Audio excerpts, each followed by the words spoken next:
What's up, guys? This is Kyle from Kyle's Interviews, and today I'm sitting down here with Brett Vondell, lead singer of the Relapse Symphony. How's it going, Brett? It's going good, man. It's good to talk to you. You too, man. The first question is from Jackie V Fan YNF on Twitter, and he wants me to ask you about the rooster horse. Not sure what that is. Can you fill me in? About what? The rooster horse? Oh, the rooster horse. Okay, yeah. It was just sort of something weird that I stumbled across while, Googling things. I don't know, I just saw it and I thought it was funny, and then it came up, on a live chat that I did, and I don't know, it became this sort of, inside joke between me and, our fans. So yeah, that's the rooster horse. It has, horse's head and, a big rooster body, and you ride it like a horse, but you're sitting on a rooster's body instead of a horse's body. That's funny. So yeah, that's the thing. Yeah. If you could have any superpower, what would it be and why? I don't know. I've always thought invisibility would be fun, just because I could do literally whatever I wanted and sort of sit in on people's conversations and things like that without being noticed, obviously. So that's a good one. We'll go with that one. Yeah, for sure. What do you do with your free time while on tour? Usually, man, it's just I just hang out with the band, and who knows? I mean, tours so just spontaneous, in nature. So yeah, I never know what we're going to be doing from day to day, but usually it's just us hanging out, and hopefully we don't have too much free time because we tend to get in trouble. So Yeah, I gotcha. You released your music video for your single Panic, Time Is Running Out a few months back. How does it feel seeing all the positive feedback on the video? oh man, it's really amazing because the video shoot, it was the first one we've done, and it was fun to do because obviously it's a video shoot, and how can that not be fun? But just the conditions that we filmed it in, it was so grueling, man. It was 7-degree weather, really cold, bitter wind. It was in the dead of winter. It was snowing, and we were in this abandoned warehouse, sort of train station. I'm not sure what it was. It was something like that. But so the walls had holes, and there was nothing blocking the wind. And I mean, that was really hard, and all of us were sick. So as far as that went, it was really physically challenging. So and I mean, we filmed the video for a good 9 hours. So just to see that it paid off so well, and our fans really loved it, it's it was all worth it. So. Yeah, that's awesome. You could tell that it's cold in the video. You guys aren't wearing very much anyway, so Yeah, it sucks. Yeah. At Tracy Michaels 79 on Twitter, he wants to know if you could try your hardest to make a song with Andy Biersack from Blackville Brides. I'd love to, man. I mean, we've talked about it, just hanging out, whenever I see him.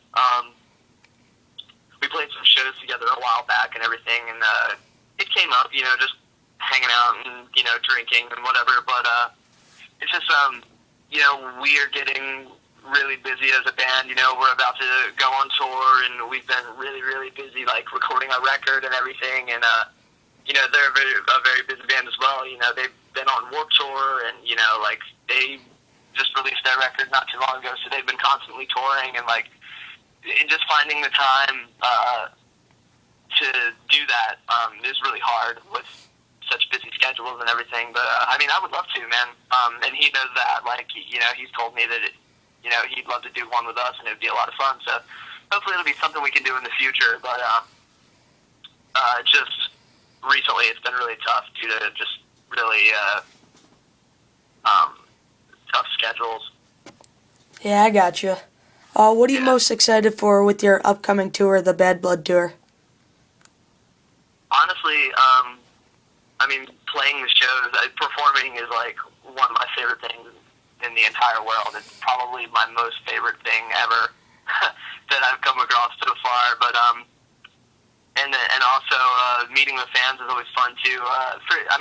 We get a lot of questions about are we going to be meeting fans all the time? And what we want people to realize with us as a band, we look at our shows as like there's two objectives. It's like one, it's playing the show, and the second is meeting everybody and establishing relationships with our fans in like a close sort of family type relationship. So that's what it's all about for us. So yeah, those two things I'm really excited about, and also like visiting all the places I've never been before, and it's just going to be a lot of fun. Awesome, man. What do you do to try to stay connected with fans? We're constantly, we try to stay on our social media all the time, like with Twitter and Facebook, and I'm always on there, and I do my damnedest to respond to everybody's tweets and messages and wall posts and comments and whatever else there may be. And I do like live chats every week. At least I try to. Sometimes like schedules get pretty crazy and it becomes really, really tough to do that. But we do everything we can as far as that goes. Yeah, awesome. If you could tour with any bands, who would you tour with and why?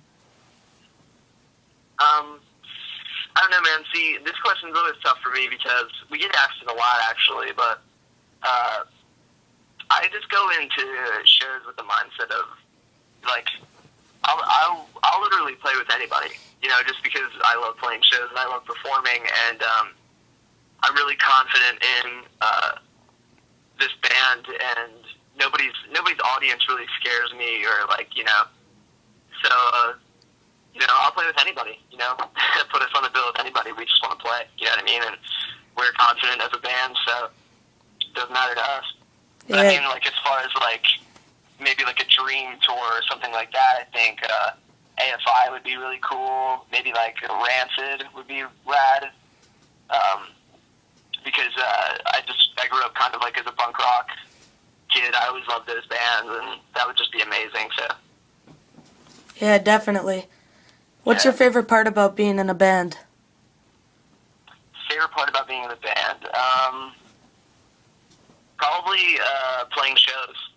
Again, is just my favorite thing. I love playing shows and meeting fans.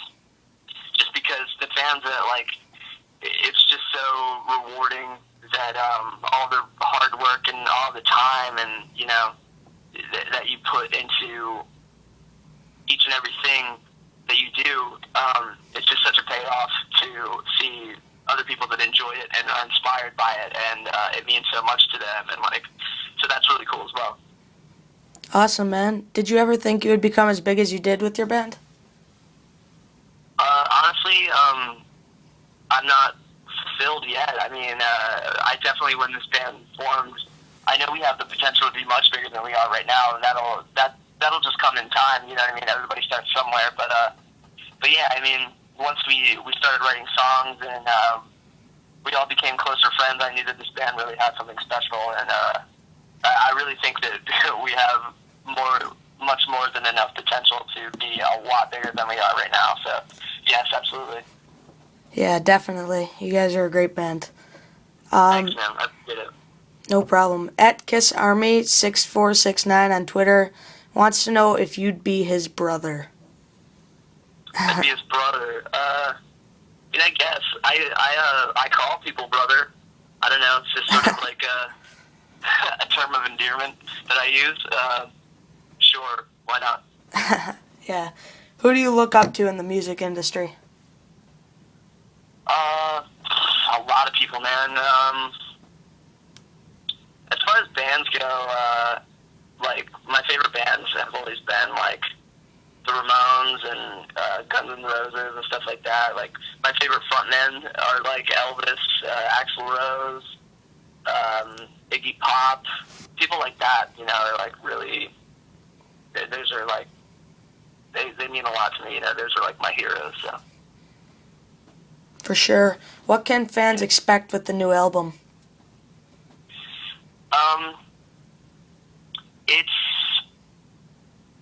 It's a lot. It's a dark record, and because I think that as we were making, coming off of our EP and doing more as a band and, working towards starting the record, we were all going through a lot in our personal lives, some really tough times.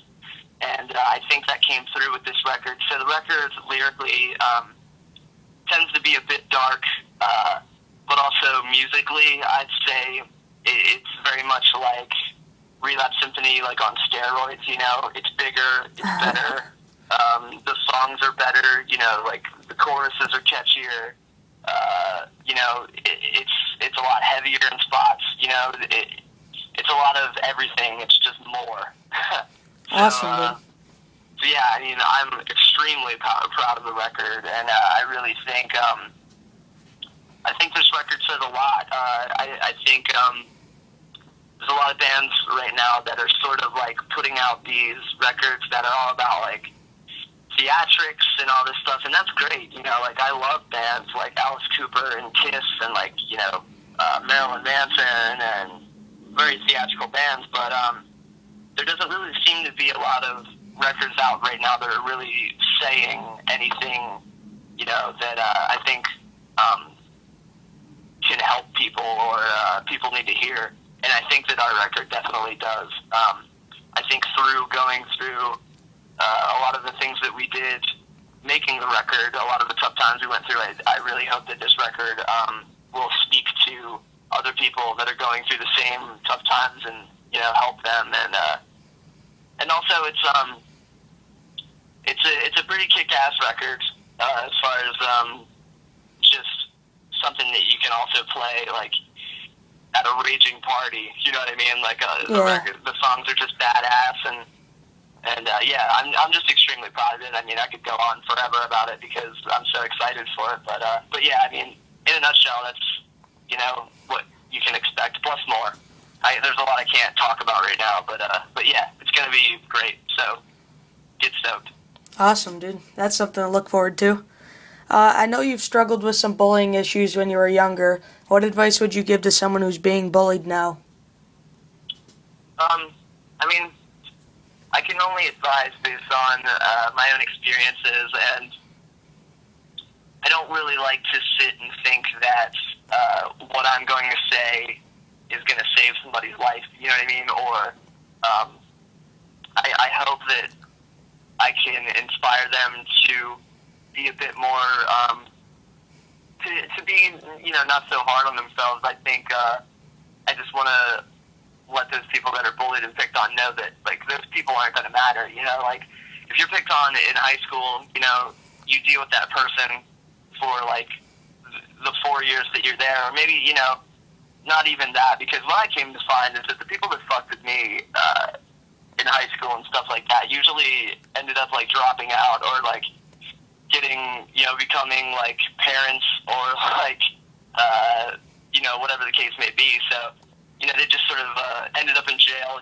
things like that. So they kind of disappear. And what you're going to find is that you are going to become a lot stronger of a person because of that, and because of going through that.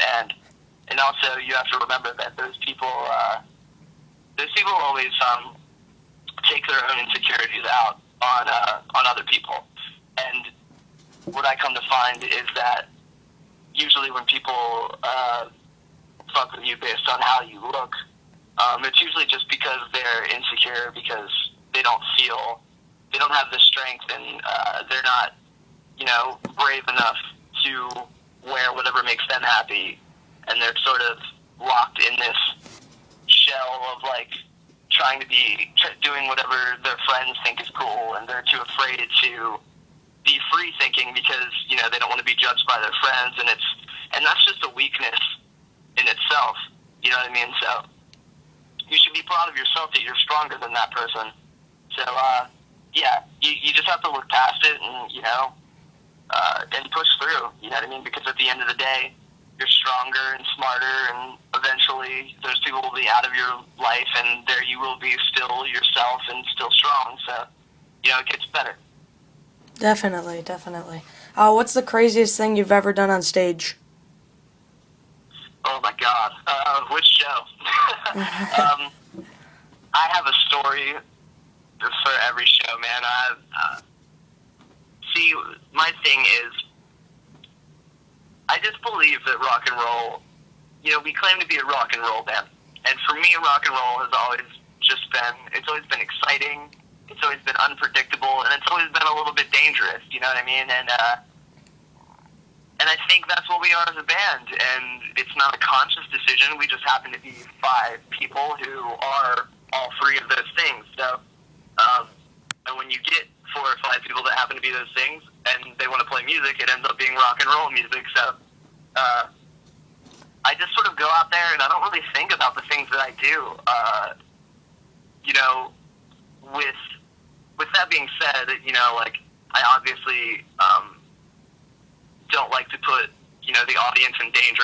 I would never do anything to put them in danger, and I don't like people being hurt at my shows or anything like that. And if I were to see someone being hurt at my show, I would definitely do something about it. But in the respect of us as performers, it's like I said, I really don't think about my own well-being, I guess, when I go out there. For me, it's just all about putting on a great show and also channeling all of my aggression and my frustration into my performance and feeling better about it, afterwards. It's a very therapeutic thing for me. So,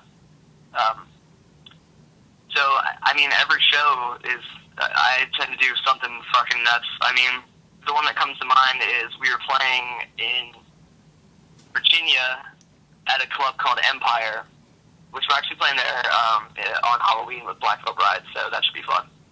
But they have the way their PA speakers are set up is like you have like the stage, and then on each side of the stage there's like a 20-foot like stack of PA system, just big speakers, and behind that speaker there's like a railing that sort of separates the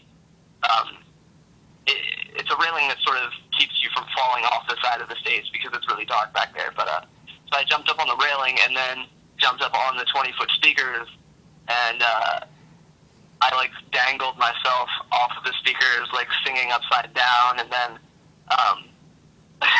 and then when I was done, like when the song was over, I was like, well, how do I get down? So I just sort of jumped down onto the stage, almost jumped on top of JC, took out his mic stand, and like, it was, almost broke my ankle. So that was fun. That was a crazy thing I did. Damn, dude. It's crazy. And the venue security was fucking furious, and I'm surprised that they're letting us back, but I'm glad they are, so that's good. Yeah, that is pretty crazy. Yeah. Do you have a celebrity crush? Yeah, definitely. I have a huge thing for Taylor Swift. I just think she's brilliant, like as a songwriter, and she's also a very beautiful woman, but I also like Kat Von D for obvious reasons. She's also amazing looking and very talented. And another kind of weird one that people don't expect so much is Chanel West Coast from that show, Ridiculousness. I just find her, no pun intended, ridiculously attractive. So, yeah. What's the craziest thing a fan ever said to you? Has ever said to me? Yeah. I don't think it's not necessarily crazy in that like this person is out of their mind, but something that's always crazy to me is when a fan, comes up and says like, your music saved my life. For me, that's always it's very rewarding, and at the same time, it's like, wow, I never would have thought that a song I would write, like with my friends would do that for somebody, and so I mean that's always crazy, but I mean that's a wonderful thing, that's amazing, and I don't know, man, I like crazy, like I think there's something really cool about somebody that's so passionate about something, and is willing to do something that most people would find like strange or ridiculous or whatever, but I just think it's cool that they have something in their life that they care about so much. So yeah, definitely. I look forward to craziness. For sure, dude. What do you think is your girliest trait? My girliest trait, I don't know. know. Probably. I have pretty girly legs. They're just sort of like, I don't know. I kind of have like girly hips too. I'm sort of just very feminine looking. Yeah. So, just my entire body. Well, to wrap it up, at TRS_Mexico on Twitter wants to know when they can expect the new album. I don't know if you could give anything out, but yeah. Yeah, there's not really a lot I can talk about, but I can say that we don't necessarily have a release date yet. But as soon as we know, like, you know, you guys will know. So just stay tuned, keep up with our Facebook and Twitter and what we're posting and everything, and eventually the release date will get posted. But I can't really say anything yet. So. I got you, man. Well, awesome, dude. Thanks for the interview. It was awesome. Of course, man. Thank you for interviewing me. Yeah, no problem. Thanks for sitting down with me. And yeah, of course. To all the fans, you could subscribe for some more interviews. And yeah, thanks, man.